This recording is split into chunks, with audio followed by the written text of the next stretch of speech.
आप देख रहे हैं जय हिंद जनाब।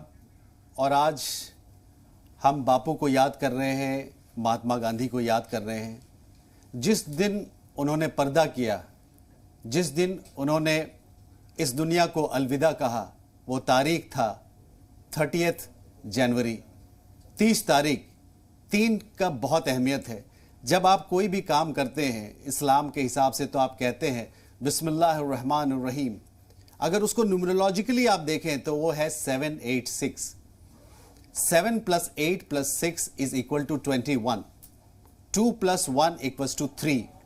और 3 का ही सारा कॉन्सेप्ट है। चाहे आप कलमा पढ़े ला इलाहा इल्लल्लाह मुहम्मद रसूलुल्लाह, कहने का मतलब है अल्लाह है, मोहम्मद है और आप हैं। 3 का कॉन्सेप्ट है इस्लाम में भी, और 3 का कॉन्सेप्ट है हिंदुइज्म में भी, विष्णु, ब्रह्मा और महेश। मेरा कहने का मतलब है ये इतने बड़े पर्सनालिटी थे कि जब इन्होंने दुनिया को त्यागा तो इन्होंने कहा हे राम। जरूरी यह है कि हमें उस मैसेज को समझना है जिस चीज के लिए उन्होंने कुर्बानी दी, इस देश को एक रखने के लिए, इस्टेब्लिश करने के लिए, जो उनके प्रिंसिपल्स थे और जितनी बातें उन्होंने प्रॉफिट मोहम्मद के लिए कही, उन्होंने पढ़ा और उन्होंने कहा कि शुक्र है खुदा का कि उन्हें मौका मिला। जिस वक्त while he was in prison, तब उन्होंने ये कहा कि मुझे एक बायोग्राफी पढ़ने का मौका मिला जिसमें हमें ये समझ में आया कि हज़रत मोहम्मद सल्लल्लाहु अलैहि वसल्लम की पर्सनालिटी क्या थी। He was a Sikar of truth. तो बहुत सारी बातें हैं। आज हम गांधी जी की बात करेंगे, हम देश की बात करेंगे, हमें कितने मुश्किलों का उन लोगों को सामना करना पड़ा जिसके बाद हमें ये आज़ादी मिली। How beautiful it is and how precious it is, उस पर डिस्कशन करेंगे। हमारे साथ गेस्ट भी जुड़े हुए हैं। मैं चाहूँगा कि शबनम उन गेस्ट को इंट्रोड्यूस करें। जी बिल्कुल सर, इस खास प्रोग्राम में जो खास मेहमान हमारे साथ शामिल और उनका तारुफ आपसे कराना चाहूंगी। रिटायर्ड मेजर जनरल राजन कोचर साहब, डिफेंस एक्सपर्ट हमारे साथ मौजूद हैं। रिटायर्ड कर्नल संत पॉल राघव साहब, डिफेंस एक्सपर्ट हमारे साथ मौजूद हैं। फिरोज बख्त साहब, चांसलर हैं मानू से। आप तमाम लोगों का खैर मकदम है जी सलाम में। मेजर साहब, thank you so much. Major general Rajan साहब, वी आर रियली ग्रेटफुल, बहुत बहुत शुक्रिया। मैं आपसे एक सवाल पूछना चाहूँगा कि आज के दिन हम गांधी जी को याद कर रहे हैं। इन ट्रू सेंस क्या हम सचमुच उनके बनाए प्रिंसिपल पर चल रहे हैं?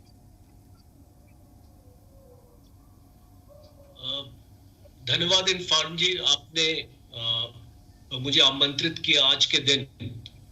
और आज का दिन एक बहुत ही ऐतिहासिक दिन है हमारे देश के लिए कि हम बापूजी को याद कर रहे हैं। और जो बापूजी ने हमारे देश के लिए किया वो शायद शब्दों में नहीं हम बयान कर सकते हैं। वो इतना डीप रूटेड और इतना हमारे जहन में है।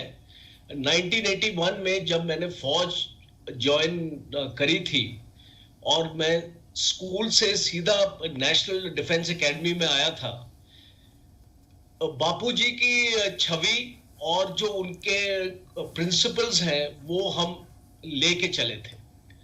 और खास तौर पे जो प्रिंसिपल्स एक नॉन वायलेंस के थे, एक प्रिंसिपल थे कि हम सबको इकट्ठे मिलजुल के रहना है। जितने भी हमारी रिलीजन्स हैं और हमारा जो भी कास्ट है वो सब हमको भूल जाना है। और हमारी जो आइडेंटिटी है वो एक भारतीय की आइडेंटिटी है, भारत की आइडेंटिटी है।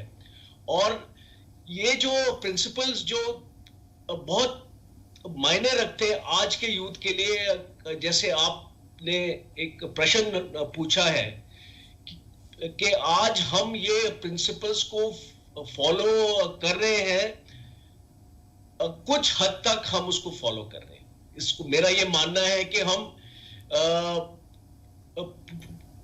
पूरी तरीके से उनके प्रिंसिपल्स को हमने नजरअंदाज नहीं किया है।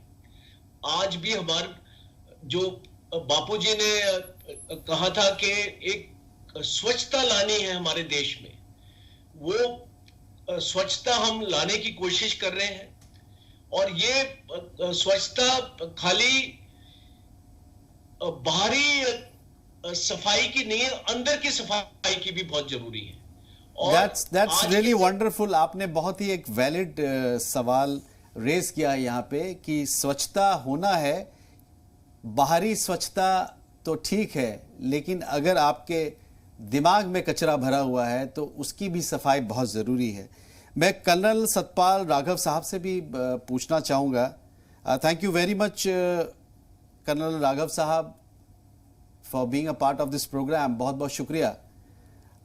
सबसे पहली बात तो हम ये आपसे पूछना चाहेंगे कि हम शिव जी को, लॉर्ड शिवा को नीलकंठधारी कहते हैं क्योंकि he had the capacity to take poison, और वो गले में रखते थे उसको, नीलकंठ उनको कहा जाता था।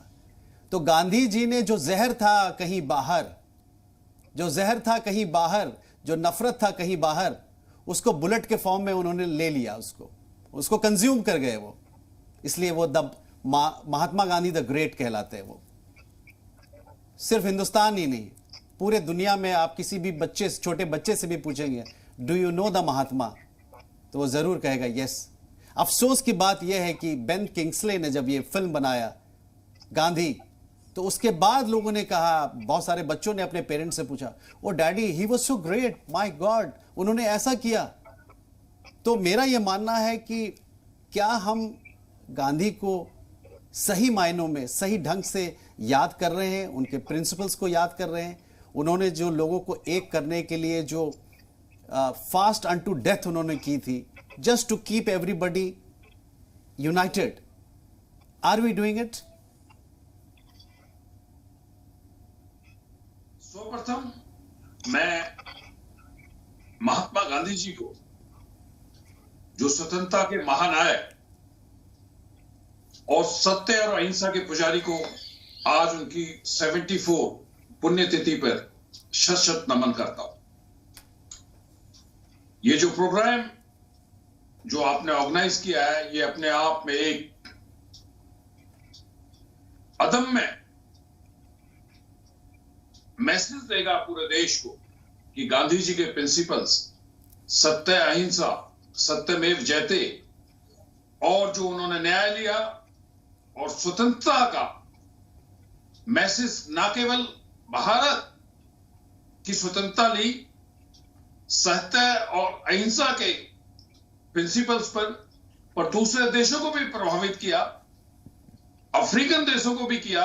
उन्होंने भी, नेल्सन मंडेला जी ने भी यही प्रिंसिपल चुने और आजादी ग्रहण की। उन्होंने जो विश्व के अंदर सामाजिक न्याय के लिए जो अफ्रीका में लड़ाई लड़ी, रेसिलिज्म जो कि डिस्क्रिमिनेशन जो होता है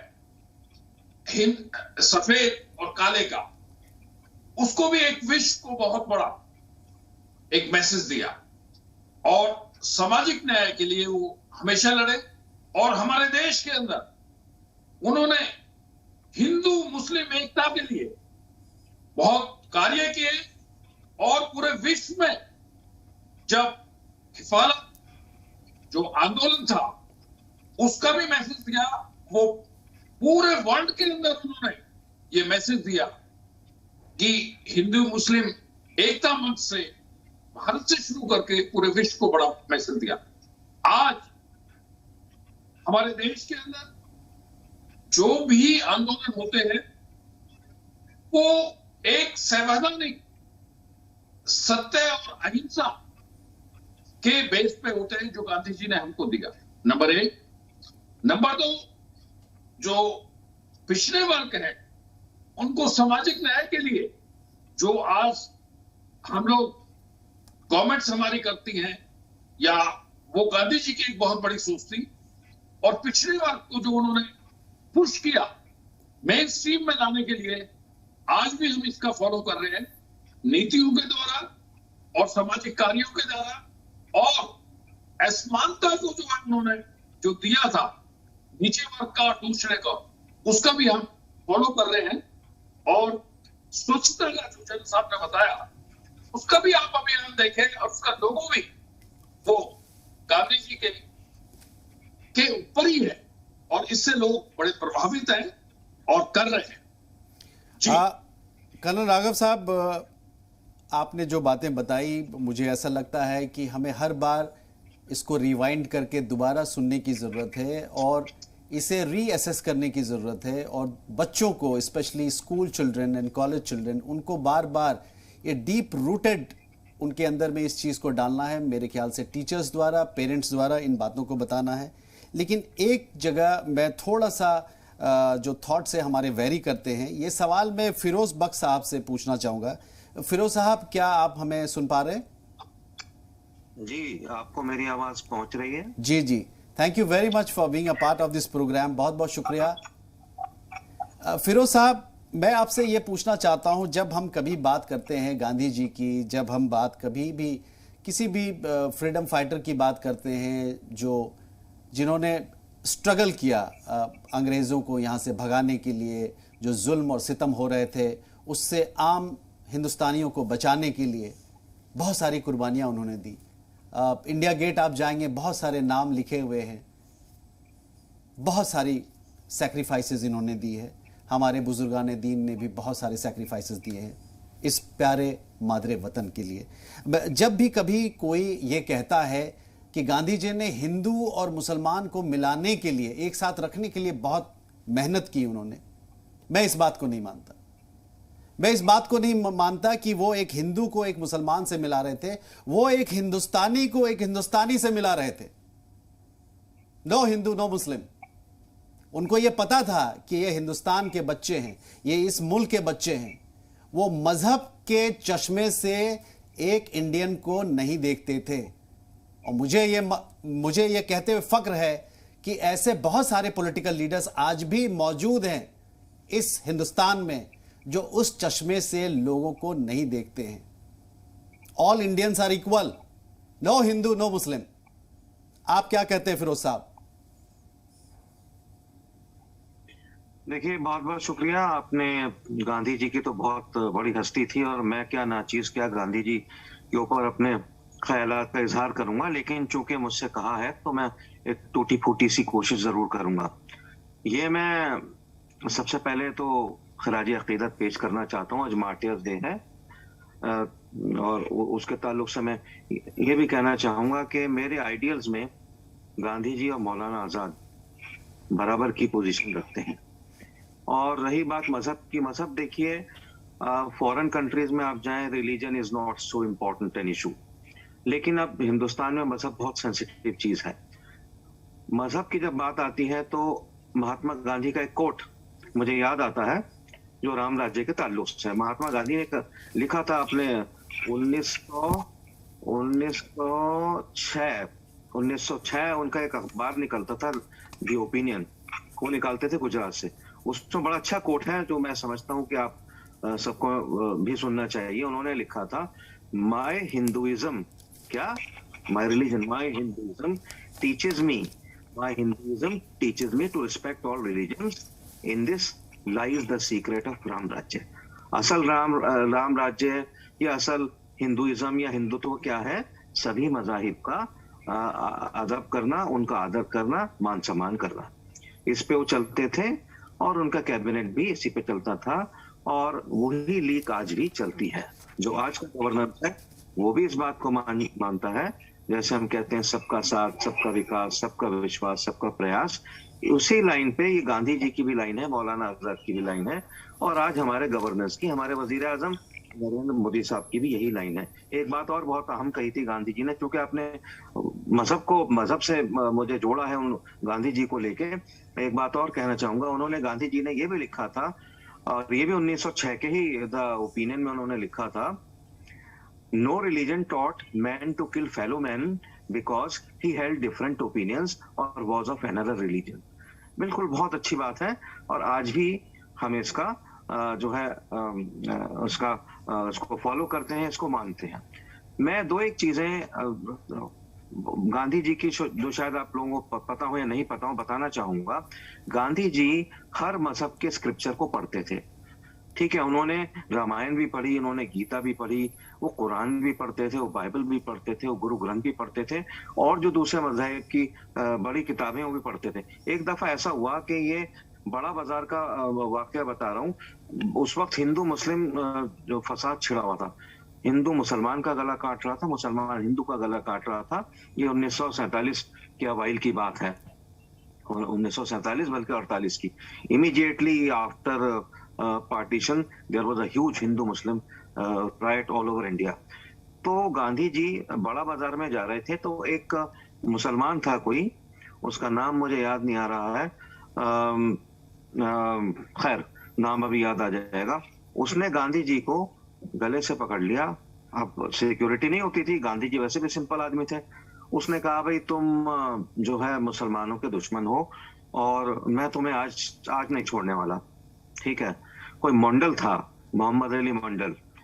तो गांधी जी ने कहा कि देखो मेरी जान लेके कुछ नहीं मिलेगा, और क्या तुमने कुरान पढ़ा है, क्या तुमने सूरह फातिहा पढ़ी है? ये कह के उन्होंने सूरह फातिहा पढ़ी, कुरान की जो पहली बड़ी आयत है, अल्हम्दुलिल्लाह रब्बिल आलमीन। उसके बाद उन्होंने जो पढ़ी तो वो हैरान रह गया, और गांधी जी से उसने फिर हाथ जोड़ लिए, पांव पकड़ लिए गांधी जी के।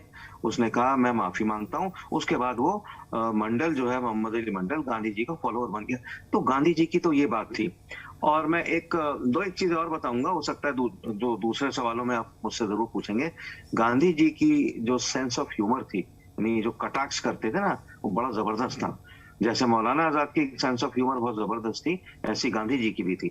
एक वाकया मैं आपको बताता हूँ छोटा सा। गांधी जी जब वहां पहुंचे किंग जॉर्ज V से मिलने, अपने एक मीटिंग रखी थी गांधी जी की उनके साथ। बड़ी सख्त सर्दी थी, और गांधी जी पता नहीं खुदा जाने क्या खाते थे, क्या विचार था उनका, क्या करते थे वो। मतलब जब किंग जॉर्ज V के सामने गए तो अपनी वही लंबी एक चौड़ी सी शाल थी, बस एक सिंगल पीस लॉइन क्लॉथ था, उससे उन्होंने कवर किया हुआ था।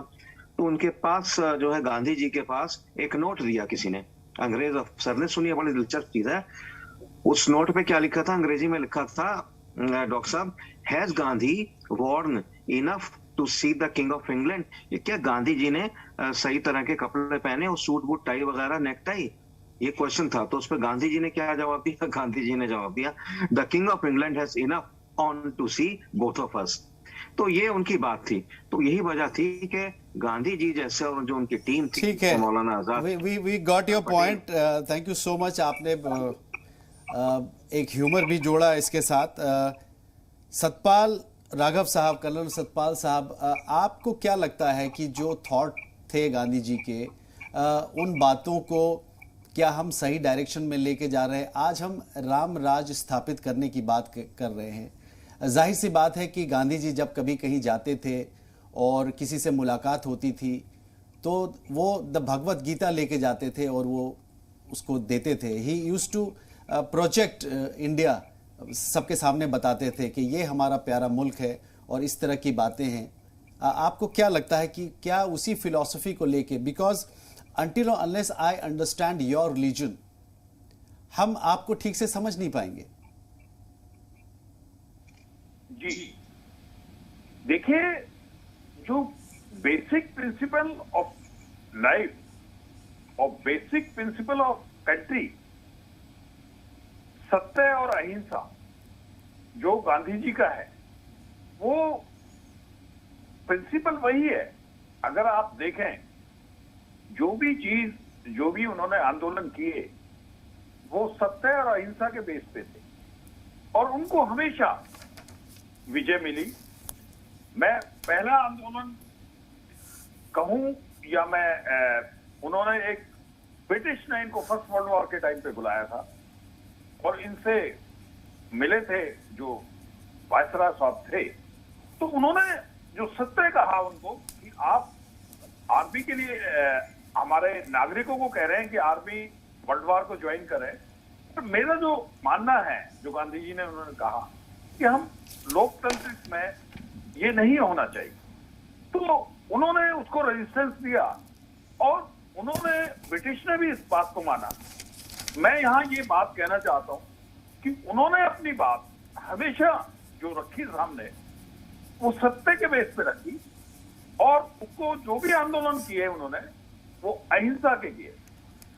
नंबर 2, जो चंपारण का भी उन्होंने जो किया, जब ब्रिटिश में मजबूर कर रहे थे बिहार के अंदर इंडिगो उगाने के लिए, तो उन्होंने ब्रिटिश सरकार को भी उसी आंदोलन में भी वही प्रिंसिपल उन्होंने रखा, सत्य और अहिंसा। और वो उसमें अंग्रेज सरकार को मजबूर किया, अधिकारी को मजबूर किया और उसमें एक विजय पाई।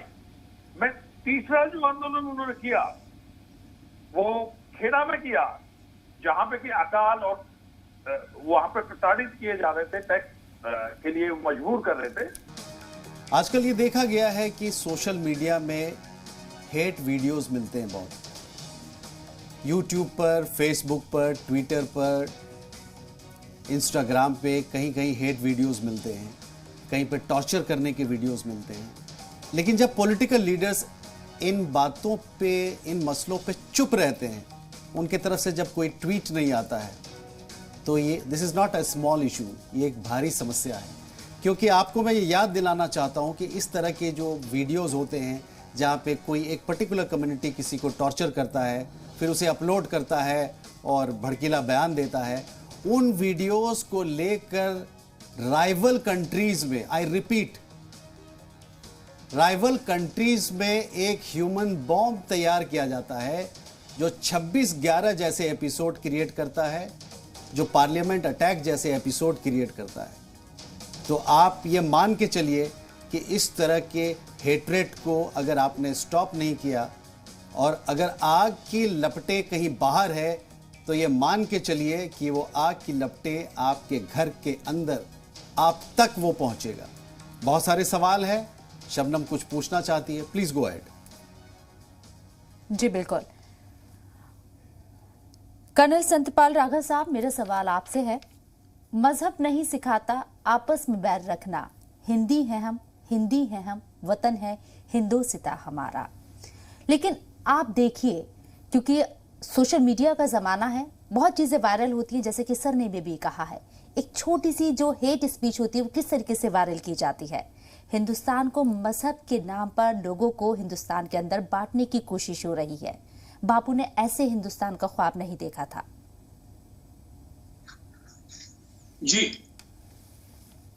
देखिए, मैं यहां पे बताना चाहूंगा आपके चैनल के माध्यम से पूरे विश्व को, जो गांधी जी का लास्ट आंदोलन या सत्याग्रह था वो हिंदू मुस्लिम यूनिटी का था। 13 जनवरी 1948 को जब हिंदू मुस्लिम राइट्स हो रहे थे कलकत्ता में, उन्होंने अपना अनशन किया और 18 जनवरी 1948 को वो अनशन उन्होंने समाप्त किया। फिर 30 जनवरी से 3 दिन पहले वो दिल्ली में शांति स्थापना करने के लिए इस जो दंगे हो रहे थे वो मेहरौली स्थित कुतुबुद्दीन बख्तियारी दरगाह में गए और वहां पे उन्होंने लोगों को एड्रेस किया। वहां पे हिंदू मुस्लिम का यूनिटी का एक बहुत बड़ा पार्ट दिया और वहां पे शांति एस्टेब्लिश की। तो महात्मा गांधी जी ने अपने लास्ट दम तक 3 दिन पहले मैं ये कहूं 27 जनवरी 1948 तक अथक प्रयास किए और उसको प्रेम से, आप ये देखें, जो स्वतंत्रता संग्राम में हिंदू मुस्लिम इकट्ठे होके ही हमें आजादी मिली और जो भी आजादी के जो महानायक थे, हिंदुओं को भी उतना ही रोल है और मुस्लिम समुदाय का भी उतना ही रोल है। और मैं उससे पीछे जाऊं, हसन मेवाती जो मेवात के इलाके के बहुत बड़े थे, जिन्होंने बाबर के साथ युद्ध किया, कि उनकी देशभक्ति में आज तक कोई प्रश्न चिन्ह नहीं है। जितने भी लीडर्स मुस्लिम्स हुए हैं, उनकी इंटीग्रिटी, ऑनेस्टी और देश के प्रति वफादारी में कोई प्रश्न चिन्ह नहीं है। उनका भी रक्तदान हुआ है। और मैं आर्मी से हूं, आर्मी की जो मैं एग्जांपल देता हूं, ब्रिगेडियर उस्मान, उन्होंने अपने लास्ट तब तक देशभक्ति की भावना से कार्य किया। उसके अलावा परमवीर चक्र विजेता अब्दुल हमीद साहब, उन्होंने अपना रक्त बहाया और देश के लिए बलिदान दिया। और भी हमारे मुस्लिम जर्नल्स हैं, मुस्लिम जवान हैं, जो कारगिल का मैं युद्ध की बात बता रहा हूं जो 1999 में हुआ, जैकलाइन बटालियन जो कि पूरी मुस्लिम बेस होती है, उन्होंने बहुत बहादुरी का काम किया। जो हमारे परमवीर चक्र विजेता हैं वो भी उसी बटालियन से थे, उन्हीं ट्रूप्स के साथ उन्होंने लड़ाई लड़ी। तो हम एक अच्छे देश के लिए सबका भाईचारा बहुत आवश्यक है, ना केवल मुस्लिम, सिख और क्रिश्चियन, जूस और जो भी बौद्धिस्ट, जैनिस्ट, जितने भी रिलीजन्स हैं, कोई रिलीजन एक दूसरे को अलग नहीं चाहता है। उनका सबका सद्भाव, प्रेम, सामाजिक इकट्ठा होना देश के लिए प्रगतिशील है। जो एक कुछ लोग अपनी पॉलिटिक्स करने के लिए या डिवाइड एंड रूल करने के लिए ये लोग चलाते हैं, उनको हमें चिन्हित करना चाहिए और इनको रोकना चाहिए। थैंक यू राघव साहब, थैंक यू राघव साहब। आपने बहुत वैलिड पॉइंट रेज किया है कि जो लोग डिवाइड एंड रूल करना चाहते हैं उनको चिन्हित करना चाहिए, उनको एक्सपोज करना चाहिए और उनको लोगों के सामने में खड़ा करना चाहिए। आपने भाईचारा और प्रेम की बात कही है। मैं फिरोज साहब से पूछना चाहूँगा कि ये एक बहुत ही इमोशनल बॉन्डिंग है आपका। मौलाना आज़ाद साहब सबसे पहले पहुँचे जब बापू ने इस दुनिया को अलविदा कहा। कैसा माहौल था? लाखों के, करोड़ों के तादाद में लोग बापू के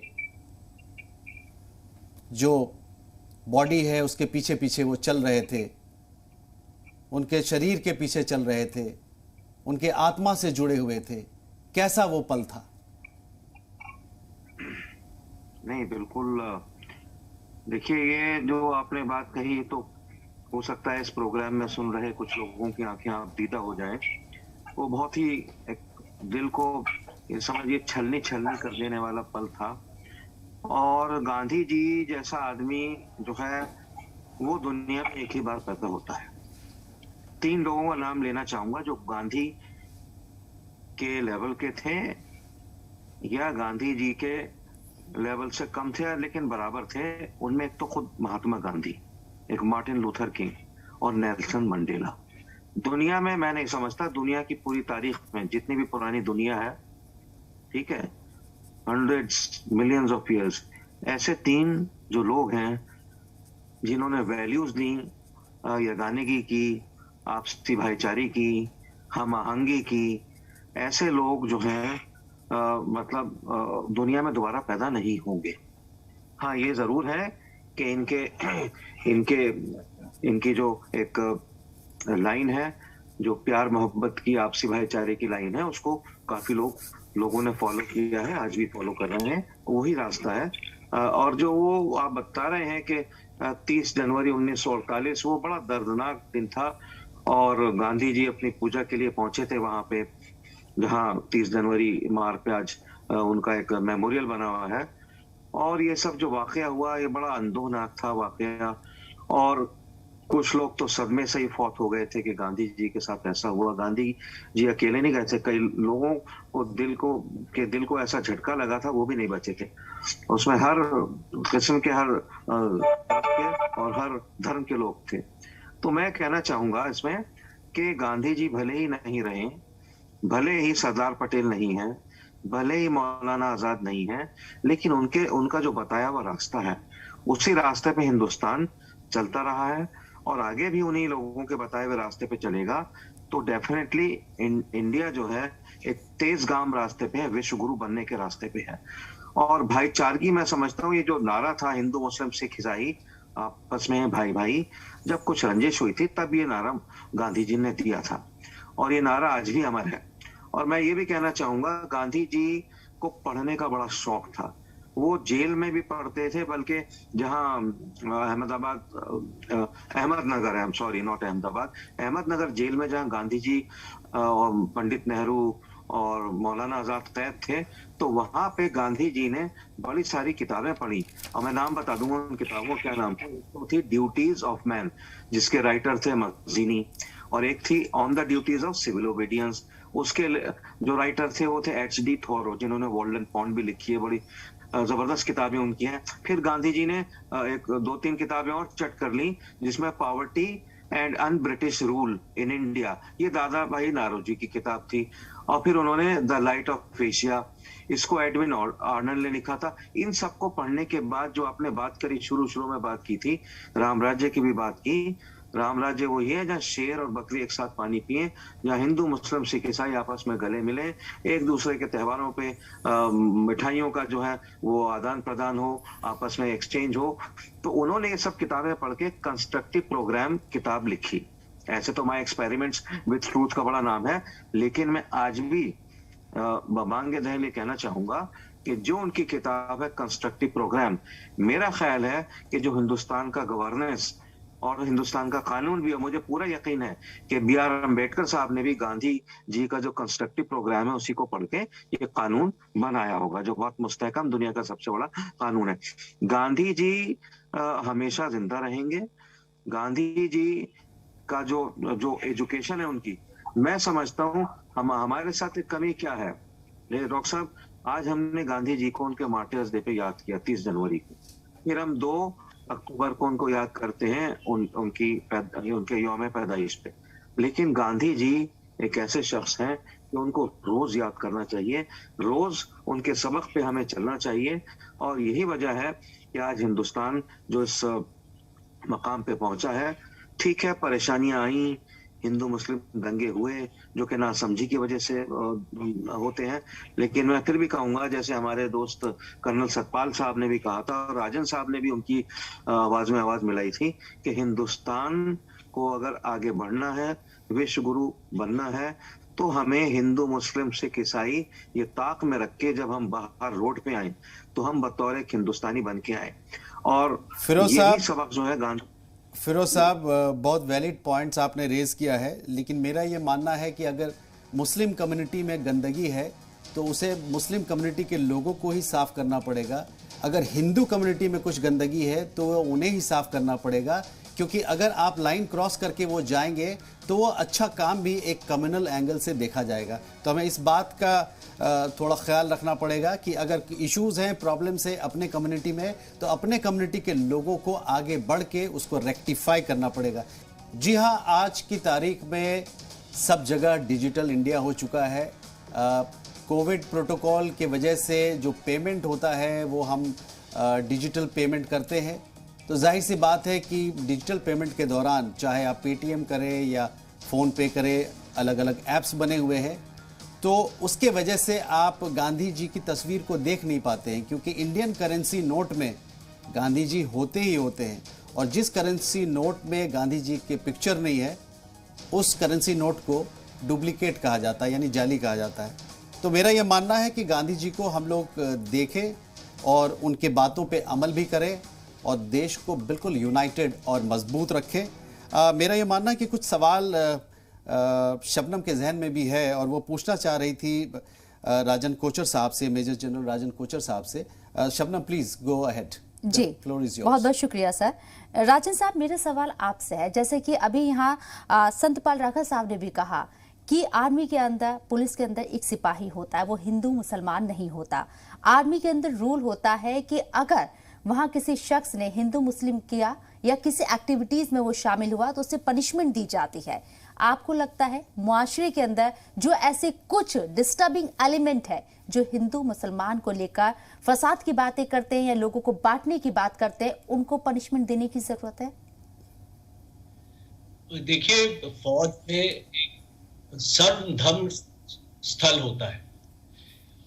हम सब रिलीजन्स को इकट्ठा एक ही जगह पे और एक दूसरे के त्योहार जो होते हैं वो इकट्ठे मिलके सेलिब्रेट किए जाते हैं। मंदिर, मस्जिद, गुरुद्वारा एक ही जगह होता है, और ये हमारी यूनिटी का एक उदाहरण है कि फौज में आप ये चीज नहीं देखते हैं जो आप आम जो हमको देखने को मिलती है देश में। और इसकी वजह क्या है? देखिए, पनिशमेंट कोई एक ऐसा जरिया नहीं है कि आप लोगों की सोच बदल सके। सोच हमको अपनी सोसाइटी से, अपनी एजुकेशन से, और जैसे हम अपने बच्चों को शुरू से सिखाते हैं और अपना बड़ा करते हैं, वो उसके ऊपर बहुत डिपेंड करता है। गांधी जी एक चीज में बिलीव करते थे कि सेल्फ कंट्रोल, अपना वर्च्यूज जो अपने सेल्फ कंट्रोल। आज आप देखते हैं कि छोटे से छोटा इंसिडेंट रोड पे हो जाता है और वो एक मरने मारने पे लोग आ जाते हैं। दूसरा एक और इंपॉर्टेंट चीज है रिस्पेक्ट फॉर वुमेन, जो गांधी जी हमेशा अपनी सोच में और अपने प्रवचन में बोला करते थे कि विमेन को रिस्पेक्ट करना बहुत जरूरी है। कोई सोसाइटी अगर अपने विमेन को रिस्पेक्ट नहीं करती है तो वो कभी एक प्रगतिशील नहीं बन सकती है। और इसीलिए मैं ये मानता हूं, क्योंकि फौज में एक डिसिप्लिन है और हम इस चीज को, टॉलरेंस लेवल हमारा नहीं है कि कोई भी एक दूसरे के रिलीजन के अगेंस्ट बोले। और गांधी जी का एक बहुत ही इंपॉर्टेंट इसको मैसेज था देश के लिए कि टॉलरेंट होना, एक दूसरे की रिलीजन को रिस्पेक्ट करना। और जब तक हमारे देश के जो नेता हैं, ये जितने भी आप इंसिडेंट्स आज देखते हैं, ये क्यों होते हैं? क्योंकि लोगों को उकसाया जाता है। और ये एक रिलीजन से सीमित नहीं है, ये अक्रॉस द बोर्ड हो रहा है हमारे देश में। इसको रोकने की जरूरत है। और हमारे जो नेता, हमारे जो लीडर्स हैं, जो इतने फॉलोअर्स रखते हैं देश में, उनकी एक बहुत बड़ी रिस्पॉन्सिबिलिटी बन जाती है देश में एक ऐसा वातावरण पैदा करें कि जहां पे लोग अपने आप को सुरक्षित महसूस करें। चाहे वो हिंदू हो, मुस्लिम हो, सिख हो या ईसाई हो, उसको अपने आप को सुरक्षित महसूस करना चाहिए हमारे देश में। और जब तक एक ऐसी कानून व्यवस्था नहीं आएगी, हमारी जो पुलिस फोर्स है वो ये सेंसिटाइज नहीं होगी इस चीज के लिए, मैं नहीं समझता कि ऐसा कोई इतना मेजर बदलाव हमारे देश में आ सकता है। और इसीलिए आपके माध्यम से मैं ये अपील करना चाहता हूं, हमारे जितने भी नेता हैं, हमारे टीचर्स हैं, हमारे प्रोफेसर्स हैं, और जितने भी मदरसा भी हैं, वो एक हेट स्प्रेड ना करें। राजन साहब, आपसे एक सवाल है। आपने डिसिप्लिन की बात कही है, आपने आर्मी में डिसिप्लिन है, हम उसको सैल्यूट करते हैं, मैं मानता हूं डिसिप्लिन है। क्या आपको लगता है कि वो डिसिप्लिन मीडिया में है? एक बहुत ही ब्लंट सवाल पूछ रहा हूं आपसे, क्या वो डिसिप्लिन मीडिया में है? मैं भी आपको एक सच्चाई से इसको उत्तर देना चाहता हूं कि वो डिसिप्लिन मीडिया में नहीं है। फिरोज साहब, what is your reaction? And colonel Satpal Raghav साहब, व्हाट इज योर रिएक्शन? क्या मीडिया में डिसिप्लिन है? मैंने अपने दोनों भाइयों की बात सुनी, मैं उनकी बात से जो है मुत्तफिक हूं, लेकिन हम पूरा मीडिया को मुरीद इल्जाम नहीं ठहरा सकते। मीडिया में दो तबके हैं, एक तो सच्चा है और एक ऐसा है कि जो भड़काता है। हमें सच्चे मीडिया से वास्ता रखना है। दूसरी बात, एक बात मुझे बहुत अच्छी जो पसंद आई अभी कही थी सतपाल साहब ने कि शुरू से ही बच्चों को ऐसे ट्रेन करना चाहिए कि हिंदू मुस्लिम सिख ईसाई आपस में हैं भाई भाई, और प्राइमरी लेवल पे या उसके बाद या उसके पहले लेवल पे हमें मुख्तलिफ जो हमारे त्योहार हैं, होली, दिवाली, दशहरा, ईद, बड़ा दिन, गुरपूरब, इन सब के बारे में छोटे छोटे मज़ामीन लिखने चाहिए ताकि बच्चों का मतलब प्राइमरी लेवल से ही हिंदू मुस्लिम सिख ईसाई बच्चों के आपस में दिल में जगह बने, और ये बहुत ज़रूरी है।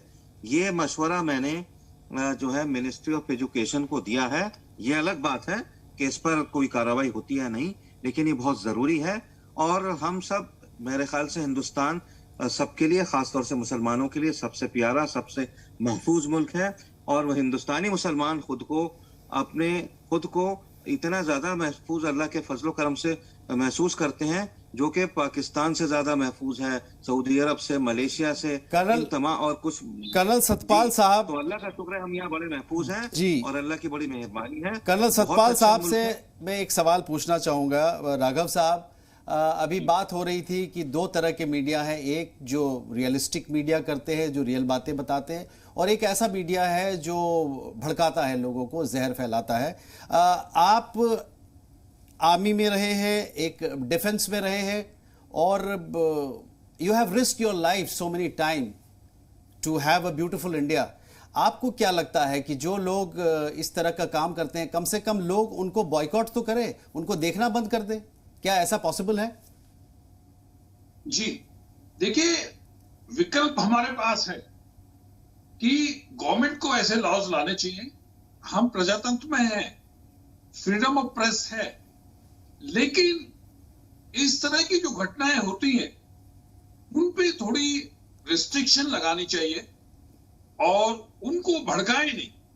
यस, प्रेस का काम है, कोई भी चीज गलत हो रही है उसको पब्लिक में लाना, लेकिन अगर गवर्नमेंट वो अक्रॉस द बोर्ड उसको एक कंट्रोल सिस्टमेटिकल मैनर से उसको दिखाना चाहिए, और इसमें इंप्रूवमेंट की आवश्यकता है। आप मीडिया से हैं, इसमें बिल्कुल सिस्टमेटिकल मैनर से, जैसे बिकॉज पब्लिक आज जो है इलेक्ट्रॉनिक युग है। Okay, your point is taken. With power comes great responsibility. जाहिर सी बात है कि हमें रिस्पॉन्सिबल जर्नलिज्म करना है और उन लोगों को भी आइडेंटिफाई करना है जो हेट स्पीच को यहां से वहां फैलाते हैं और एक मुल्क के लिए मुसीबत का कारण बनते हैं। Thank you very much for being a part of this program. बहुत बहुत शुक्रिया। आप देख रहे थे जय हिंद जनाब।